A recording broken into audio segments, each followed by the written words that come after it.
Hürmetli vatandaş, zikşimizi devamlaştırmaz. Bugünkü İslah 2022 yıl 1. aydan 28. günü. Endiki mavzumunda Amerika Devlet Meclisi azaları ve kişilik hukuk faaliyetçileri Cumhuriyet'in Amerika turuşluq baş elçixanası aldıda narazılıq namayış ettirdi. Mavzuda haber 1. aydan 28. gün Amerika ovazının Xitay tili program ilan kılındı. Haber mundaq başlandı. Beijing'de kişilik olimpik murasimi ötküzülüdüğün bir paytda Cumhuriyetçiler Partisi mensubu Avam Palata azası nüfuzluq erbab Keres-Simmet ve bazı kişilik hukuk faaliyetçileri haftanın 4. günü 1. ayının 27. günü Cumhuriyet'in Amerika turuşluq baş elçixanasından aldıda kişiler eğitip kilovatkan erki kırgınçılık tenterbiye hareketini çekleşli müracaat kıldı. Hem de Cumhuriyet dairlerinin kişilik hukuklu olduğu için bu şiyonu türmeden koyup bir işin talep kıldı. Amerika Devlet Meclisi memuru daireler Cumhuriyet Komitesi'nin nüfuzluq azası Keres-Simmet baş elçixana aldıda notuq sözlüğünde mundaq görsetti.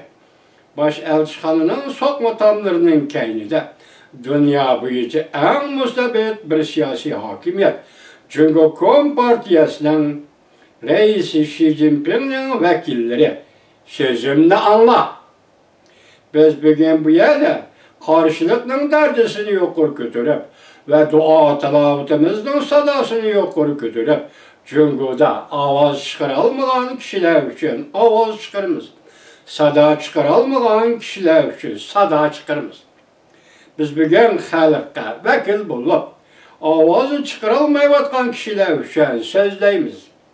Biz Cumhuriyet'de zulüm koşuravatkan kişiler bilen bir septe durumuz.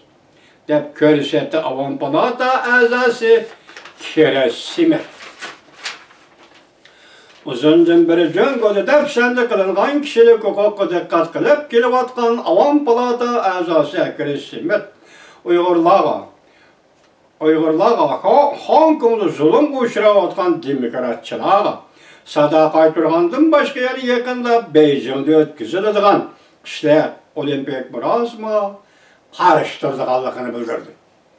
Kilerepte biz olimpik gayelerinin bulğanğanlığını görüp alalayımız.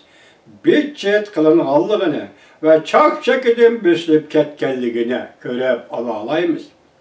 Dep görsetti Avam Palata azası Keres-Simmet. Xi Jinping'in ırık yoktuş terbiye hareketi Uygurlarını, Kazaklarını ve Kırgızlarını kulla emgike mecburluğun bir devlette ötküzülüvatıdır. Avam Palata azası yani olimpik murasimi yardım birivatkanı sözügerler. Coca-Cola ve bu kıtım olimpik murasimini ekran gelip çıkılan Amerika memleketlik radyo şirketi hem de Halkara Olimpik Komitesi'nin ismini atattırıp tenkit kıldı Keres-Simmet. Ve ular Şinjan'da, müstemlike Uyguristan'da 101 vatkan ırık yoktuşunu körüp durup, körmezki saldı dep tenkit kıldı.